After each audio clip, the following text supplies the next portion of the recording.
So guys, dahil kami nag-healthy living na, yan, kanina nag-walking kami sa lawa. And then ngayon, ito naman, magpipiga kami ng lemon.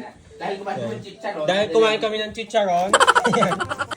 Kami magle-lemon naman ngayon. Dito pipigain dahil sa bahay ni Naga walang pitchel at ang pitchel sa bahay namin ginawang tabo sa banyo. Edi no choice, dito na lang namin pipigain. Ayun guys, pinipiga ko na dito dahil wala kaming lemon presser. Lemon presser? Ano tawag doon? Ano si Tito Arch? Hot compress? Pang-squeeze ng lemon. Yun! Buti Yun, naman. ibibigay na lang niya. Nagkusa Ano na may siya. kusi may bayad yan? Ano kung may kusa na. Dalawang Yakult, dalawang pehasa. Dalawang ganyan. Mabingutin Mahal ng kita. bayad natin. Bibigasin ko na sa ano. Yung si Tito Arch. Hindi, yung bilog-bilog na. Oo, ganun. Yung mga nagsaing na siya guys at takot magutom. Baka daw siya mamayat. Shut up! Ay, paano kiba ni Re? Patay mo lang Oo, ang si 12 ang baywang. Hindi na yan 12, nadagdagan niya.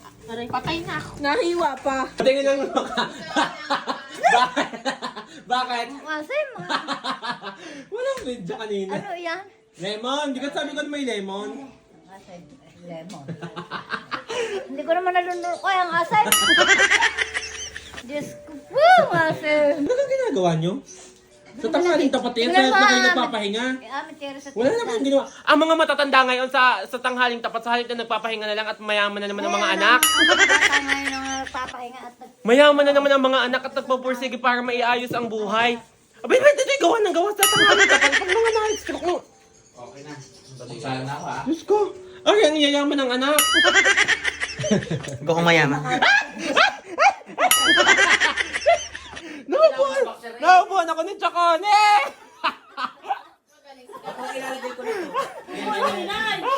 Naubuhan ako ni Chacone! May naarkila guys kaming maggagayat dito, si Alicia.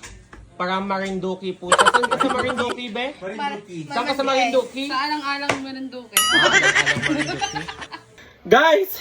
Sa init ka namang ari, ako hilong-hilo na sa paghahanap ng talyase at paglulutuan nga ng 2 kilong manok na tinola.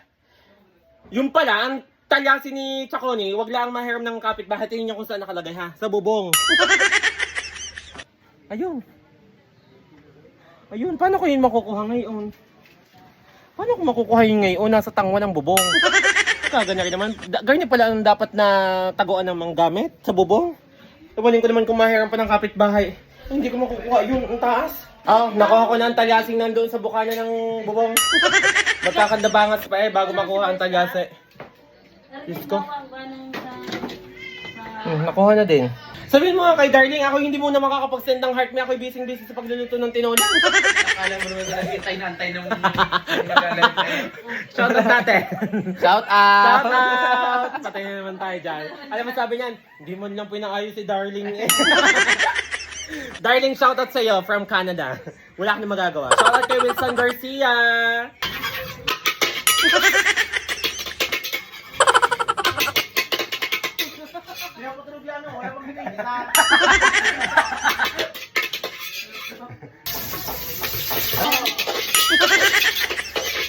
Guys, nag-walking ako kanina. Tingnan niyo yung kanin ngayon. Hindi ko mapigilan dahil sa sarap ng ulam na tinola.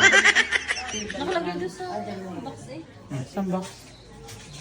Tanong mo kung yun. Yan, pag-iinom. Dala ang upuan. Dala mo ng upuan. Guys, luto na ang tinola! Kakain na kami guys. Yun yung sausawan. Punong-puno ng silian. Ang hirap ng dulot lahat. Lumpo yan. Ang ina namang sunod-sunuran ah. Lumpo. Takot maubusan ng upuan.